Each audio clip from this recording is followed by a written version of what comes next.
Welcome back to my YouTube channel. मेरा नाम अभिषेक सिंह है। मैं जौनपुर सदर का रहने वाला हूं। दोस्तों, इस वीडियो में हम बात करेंगे अपने भारत को विकसित कैसे करेंगे। तो स्टार्ट करते हैं इस वीडियो में। और उससे पहले बात करते हैं कि जो पिछले डेवलपमेंट हुए हैं पिछले 10 सालों में, जो भी चीज़ें ग्रो की हैं अपने भारत में, उसके बारे में हम बात करेंगे और ये संकल्प लेंगे कि 2047 तक अपने भारत को विकसित बनाना है। तो चलिए स्टार्ट करते हैं। सबसे पहले उन पॉइंट्स को हम देखेंगे कि कौन कौन से फील्ड में भारत ने अपने आप को ग्रो किया है। अगर हम पिछले 10 सालों में भारत में खुद को टेक्नोलॉजी के क्षेत्र में, एग्रीकल्चर के क्षेत्र में, नए नए इनोवेशन के क्षेत्र में, स्टार्टअप के क्षेत्र में, रोजगार के क्षेत्र में, व्यापार के क्षेत्र में, स्वच्छता के क्षेत्र में और भी नई नई तकनीकों के क्षेत्र में अपने आप को ग्रो किया है, साथ ही जीडीपी भी ग्रो किया है। तो चलिए हम उन सभी पॉइंट्स को देखेंगे। वीडियो बहुत ही ज़्यादा इंपॉर्टेंट है, तो चलिए देखते हैं हम स्टेप बाय स्टेप। दोस्तों, हाल ही में प्रधानमंत्री सूर्योदय योजना एक स्कीम्स लॉन्च हुई है। इस स्कीम्स के तहत आप लोगों को 1 करोड़ घरों में सोलर पैनल लगवाने का लक्ष्य रखा गया है। बात करें इस स्कीम्स के तहत 60% तक की सब्सिडी दी जाएगी, बाकी 40% आपको पे करना रहेगा, जिसमें आपको 300 यूनिट तक की बिजली मुफ्त दी जाएगी। और ये योजना का लक्ष्य है कि 1 करोड़ घरों में सोलर पैनल लगवाया जा सके। ये योजना उनके लिए बहुत ही बेनिफिट है जो अपनी छत की बाकी खाली स्पेस को यूज करना चाहते हैं और अपने इलेक्ट्रिसिटी बिल को कम करना चाहते हैं। तो आप इसमें अप्लाई कर सकते हैं। कुछ इस तरह से स्टेप्स मैं बता दे रहा हूं। अभी आप जाके इसमें रजिस्ट्रेशन करके अपना सोलर पैनल प्रधानमंत्री सूर्योदय योजना में आप अपना रजिस्ट्रेशन कंप्लीट कर सकते हैं। तो सिंपली यहाँ पर आएंगे, हम अपनी डिटेल्स को फिलअप करेंगे, अपना स्टेट, डिस्ट्रिक्ट और आपको इलेक्ट्रिक अकाउंट नंबर सिलेक्ट पर, कंज्यूमर अकाउंट नंबर यहाँ पर सिलेक्ट करने के बाद हम नेक्स्ट पर क्लिक करके अपने एप्लीकेशन को पूरा कर देंगे। लिंक आपको डिस्क्रिप्शन। तो यहाँ पर एक और अच्छी बात यह है कि भारत को एफडीआई के मामले में भी काफ़ी ज़्यादा इंक्रीज यहाँ पर मिला है। तो सबसे पहले मैं आपको बताता हूँ एफडीआई होता क्या है। एफडीआई का जो फुल फॉर्म होता है वो फॉरेन डायरेक्ट इन्वेस्टमेंट होता है। फॉरेन डायरेक्ट इन्वेस्टमेंट का मतलब जब कोई कंट्री का आउटसाइड से कुछ भी इन्वेस्टमेंट भारत में होता है, मतलब किसी देश का किसी दूसरे देश में जो इन्वेस्टमेंट होता है वो एफडीआई कहलाता है। तो एफडीआई के मामले में हम बात करें तो एफडीआई के $900 मिलियन इस बार आया है पिछले 7 सालों में। अगर हम पिछले 7 सालों में बात करें तो सबसे ज़्यादा एफडीआई मिलाकर भारत में आया है। एफडीआई का जो पूरा निवेश है वो इस बार सबसे ज़्यादा भारत में आने की वजह से ये भी एक रिकॉर्ड अपने आप में भारत ने क्रिएट कर लिया है। तो ये चीज़ें भी एफडीआई तभी ग्रोथ होता है जब किसी देश की डेवलपमेंट होती है, तब जाके कोई देश के बाहर का बंदा अपने देश में इन्वेस्टमेंट करता है। तो एफडीआई की ग्रोथ होने की वजह से उसका जीडीपी पे इम्पैक्ट ज़रूर पड़ता है और ये चीज़ें डे बाय डे ग्रोथ कर रही हैं अपने देश में। ही नहीं दोस्तों, अगर हम डिजिटल पेमेंट की बात करें तो आज की डेट में भारत की जो यूपीआई है वो पूरे देश में उसका डंका बजा हुआ है। यूपीआई आज ग्लोबल पावर बन चुका है। करीब करीब दुनिया से 10 से ज़्यादा ऐसे देश हैं जो यूपीआई को एक्सेप्ट करते हैं। अगर हम यूपीआई की बात करें तो 25 करोड़ से भी ज़्यादा ट्रांजेक्शन्स प्रतिदिन होते हैं। यूपीआई को 10 से भी ज़्यादा देशों में इसको एक्सेप्ट किया गया है। और यूपीआई का यहाँ पर हम ग्राफ के रेट में देखें कि 2017 से यूपीआई को कितना बूम पर इसको कितना ग्रोथ मिला है। अगर डिजिटल पेमेंट की बात करें तो आज की डेट में भारत डिजिटल पेमेंट के मामले में सबसे ज़्यादा ट्रांजैक्शंस और सबसे ज़्यादा रिकॉर्ड भारत के नाम पर ही हैं। जीडीपी के बारे में तो आज की डेट में भारत $4 ट्रिलियन का इकोनॉमिक बन चुका है। जीडीपी रेट की बात करें तो ये माना जा रहा है कि आने वाले फ्यूचर में भारत अब तीसरे स्थान पर होगा, क्योंकि जो इंडिया ग्रोथ कर रहा है उसकी ग्रोथ रेट 8.7 है। ग्रोथ रेट सबसे ज़्यादा है। कोरोना के बाद अपने आप को रिकवर करना ये बहुत ही बड़ी बात है खुद में। अगर हम 2023 में भारत की प्रति व्यक्ति की आय की बात करें तो यहाँ पर 450 अमेरिकी डॉलर में होगी। और जब जीडीपी का ये देखा जाता है, अगर कोई इंसान की प्रति व्यक्ति आय किसी देश की इंक्रीज करती है तो वो GDP growth rate automatic increase होता है। तो दोस्तों, इसी को देख करके यहाँ पर माना जा रहा है कि अपना देश जो है आने वाले टाइम पर काफ़ी ज़्यादा ग्रो करेगा और ये हम भी अपने जीडीपी को ग्रोथ करके आने वाले टाइम पर अपने आप को तीसरे स्थान पर रख देंगे। तो अगर हम बात करें अंतरिक्ष की तो इससे पहले जब भी बात होती थी तो सिर्फ नासा का नाम आता था, लेकिन अभी पिछले साल भारत ने इसरो ने बहुत ही चीज़ें लॉन्च की, जैसे कि चंद्रयान 1, चंद्रयान 3, गगनयान और भी कई चीज़ों में ये इसरो ने महारत हासिल किया है।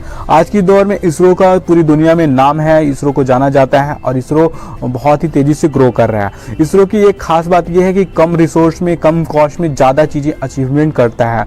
और बात करें इसरो एक के यह रिकॉर्ड कायम कर दिया है एक बार में 108 सैटेलाइट्स को लॉन्च करके। तो इसरो बहुत ही तेज़ी से ग्रो कर रहा है। इसरो ने ही पता लगाया कि चंद्रयान-1 की चांद पर पानी है। तो इसरो बहुत ही तेज़ से ग्रो कर रहा है, पूरी दुनिया में इसरो का नाम है आज की डेट में। दोस्तों, इंडिया ऑनलाइन और इंटरनेट के भी मामले में काफ़ी ज़्यादा ग्रो किया है। अगर हम आज से कुछ ही साल पहले की बात करें, 8 या 10 साल पहले की बात करें, तो केवल ऐसे 10% लोग थे जिनके पास नॉर्मल फ़ोन या स्मार्टफोन होता था। लेकिन आज की डेट में हम अगर देखें तो 80 से 90% लोग ऐसे हैं जिनके पास स्मार्टफोन है, जो कहीं ना कहीं डिजिटल रूप से कनेक्टेड हैं। यहाँ तक कि उनके बिजनेस और उनकी पढ़ाई सब कुछ डिजिटल रूप से है। तो हाल ही में G20 का सम्मेलन हुआ जो कि भारत में हुआ था। ये भारत के लिए बहुत ही गर्व की बात थी। इसमें भारत को क्या बेनिफिट हुआ? भारत को एक मौका मिला कि जो भी विकसित देश हैं, डेवलपमेंट देश हैं, उनके साथ एक अपना रिलेशंस को मजबूत करने का मौका मिला, जिसमें भारत की संस्कृति और शक्तियाँ और वो भी दूसरों देश के सामने प्रेजेंट करने का एक मौका मिला। और G20 में लगभग 20 देशों का जो ग्रुप था, इसमें सभी लोग एक साथ अपने डेवलपमेंट की बातें होती हैं। और बात करें कि जैसे कि जो एक देश हैं वो एक दूसरे को कॉम्पिटिटर की नज़रिए से नहीं देखते, इसमें अब एक दूसरे देश को बल्कि एक परिवार की नज़र से देखते हैं। तो ये G20 का भी ग्रोथ जो है वो GDP पर और अपने देश की इकोनॉमी पर पड़ा है। अगर हम ऑनलाइन कैरियर की बात करें कि इस टाइम पर प्रेजेंट टाइम में कितने लोग ऑनलाइन प्लेटफॉर्म यूज करते हैं, तो दोस्तों ऑनलाइन एक ऐसा प्लेटफॉर्म है जहां पर अपने स्किल्स को और ही ज़्यादा ग्रो करके एक अच्छा कैरियर बनाया जा सकता है। कैरियर की बात करें, आप ई-कॉमर्स फील्ड में affiliate marketing, blog creating, website creating, यानी कि आप डिजिटल रूप से कुछ भी कर सकते हैं। अगर हम इंटरनेट यूजर की बात करें तो इस टाइम पर 759 मिलियन यूजर हैं जो इंटरनेट यूज करते हैं। और कोविड की बात करें तो कोविड के बाद इंडिया एक ऐसा देश बन चुका है जो अपने आप को एजुकेशन के फील्ड में दूसरे नंबर पर आता है, ऑनलाइन एजुकेशन के बारे में, जहां पर टीचर्स और स्टूडेंट्स एक दूसरे से कनेक्टेड होते हैं। तो दोस्तों इंडिया इंटरनेट के भी मामले में ग्रो हुआ है। ये आप चार्ट में देख सकते हैं कि 2014 से अभी 2024 तक कितना बूम पर गया है इंटरनेट यूजर्स। जन औषधि परियोजना के तहत 10,000 से ज़्यादा लोग जो है औषधि केंद्र खोले गए हैं। इस योजना का लक्ष्य था कि उन सभी को कम कॉस्ट में दवाइयां प्रोवाइड करी जा सकें जो एफर्ट नहीं कर सकते हैं। इस योजना में बात करें कि 50 से 80% तक के डिस्काउंट्स पर आपको दवाइयां प्राप्त हो सकती हैं। अगर आप औषधि केंद्र सर्च करना चाहते हैं तो आप प्ले स्टोर पर जाके जन औषधि सुगम एप्लीकेशन पर जाके सारी डिटेल्स आपको मिल जाएंगी। अभी बात करें तो लगभग 10,000 से भी ज़्यादा औषधि केंद्र खोले जा चुके हैं। की बात करें तो लगभग जब 2014 से तब उस टाइम पर 74 हवाई अड्डे थे, लेकिन ये चीज़ें ग्रो हुई। आज की डेट में अगर हम बात करें 150 से भी ज़्यादा हवाई अड्डे इंडिया में हैं और ये लक्ष्य रखा गया है कि 2025 के एंड तक लगभग 200 से भी ज़्यादा हवाई अड्डे डेवलप करने का लक्ष्य है। बात करें तो हर साल 8 सालों में लगभग 10 से एयरपोर्ट्स डेवलपमेंट किए गए हैं हर साल। भारत को इंफ्रास्ट्रक्चर के मामले में देखिए, सड़क निर्माण के मामले में देखिए तो ये भी चीज़ें बहुत ही ज़्यादा ग्रो हुई हैं। लगभग अगर 9 सालों में देखें तो 50,000 किलोमीटर से भी ज़्यादा यहाँ पर हाईवे तैयार हो चुके हैं। यहाँ ही नहीं, भारत ने खुद को एक रिकॉर्ड मेंशन कर दिया है कि उसने 100 घंटे में 100 किलोमीटर से भी ज़्यादा सड़क का निर्माण करके ये वर्ल्ड रिकॉर्ड क्रिएट हो चुका है भारत के नाम पर। अगर हम बात करें जो हाईवे है वो Delhi Mumbai highway, express way Delhi Amritsar, और भी कई हाईवे हैं जो काफ़ी ज़्यादा डेवलपमेंट हो रहे हैं। क्योंकि यहाँ ही नहीं, अगर हम एजुकेशन की बात करें तो पिछले अगर 9 सालों में हम कॉलेज की बात करें तो 6,000 से भी ज़्यादा कॉलेज का डेवलपमेंट किया गया है। और यहाँ ही नहीं, अगर हम गर्ल्स एजुकेशन की भी बात करें तो पिछले 8-9 सालों में लोगों की ये थिंकिंग रहती थी कि गर्ल्स को पढ़ाने की क्या ज़रूरत है, गर्ल्स को 8 तक या 10 तक पढ़ा के उनकी जो स्टडी को रोक दिया जाता था। लेकिन अभी ये हम चार्ट में ग्राफ में देख सकते हैं कि 2014 तक गर्ल्स एजुकेशन को कितना डेवलप किया जाता था। लेकिन आज की डेट में लोग बल्कि अपनी बेटी से या फिर बहन से उल्टा उम्मीद रखते हैं कि वो हमारा बेटा नहीं किया तो हमारी बेटी जरूर ना कुछ अपनी कैरियर में कुछ अच्छा जरूर करेगी। तो ये भी चीज़ें देखने को मिली। अगर हम यूपीएससी या फिर बोर्ड की भी एग्जाम्स को देखते हैं तो उसमें गर्ल्स सबसे ज़्यादा रैंक पर रहती हैं, हमेशा आगे रहती हैं। तो ये अभी एक ग्रोथ हुआ है। क्योंकि अगर हम एजुकेशन की बात करें, अपने 2 परिवारों को संभालती हैं, एक अपना आगे चल के फ्यूचर में भी 2, जहाँ की 2 मतलब फैमिली का 2 परिवारों का डेवलपमेंट होता है। तो इसलिए गर्ल्स एजुकेशन को भी गवर्नमेंट के थ्रू ज़्यादा उसको एक्सपोज किया गया है, ज़्यादा उसको बढ़ावा मिला है और वो चीज़ें उसका परिणाम भी यहाँ पर हमें देखने को मिलता है। फाइनली हम आ गए हैं अपने प्रधानमंत्री द्वारा जो योजनाएं लॉन्च की गई थी जो डेवलपमेंट के लिए, उनकी हम बात करेंगे, जैसे कि जनधन योजना और आवास योजना, कन्या सुमंगलम योजना। तो स्टेप बाय स्टेप हम बात करेंगे। जैसे जनधन योजना का ये लक्ष्य था कि जिनके पास अकाउंट्स नहीं हैं उनको अकाउंट प्रोवाइड करना। जो अकाउंट ओपन होते थे वो जीरो बैलेंस पर होते थे, जिससे कि वो अपने आप को ग्रोथ कर सके, अपने मनी को, अपने पैसे को, वो अपनी आर्थिक स्थिति को मजबूत कर सकें, पैसे को सेव कर सकें फ्यूचर प्लान्स के लिए। इसमें लगभग करोड़ों अकाउंट्स ओपन किए गए इस योजना के तहत। और अगर हम बात करें आवास योजना की, प्रधानमंत्री आवास योजना में, तो इसमें क्या होता था, ग्रामीण और शहरी इलाकों में उनको आवास दिया जाता था जो अपने आप को घर नहीं है, जो अपने आप को डेवलपमेंट नहीं कर पा रहे हैं, उसमें सरकार मदद करती थी। इस बार हम बात करें लगभग 3 करोड़ से भी ज़्यादा लोगों को आवास प्राप्त हुआ है। और कन्या सुमंगलम समृद्धि योजना एक बहुत ही अच्छी स्कीम्स है। इस स्कीम से बात करें तो आपको इन्वेस्टमेंट करनी होती है लगभग 18 साल तक अपनी लड़की के लिए, बालिका के लिए जो हैं उनको इन्वेस्टमेंट करके, और जब वो 21 साल की हो जाएंगी तो उसमें उनको 61 लाख रुपए सरकार की तरफ से दिया जाता था।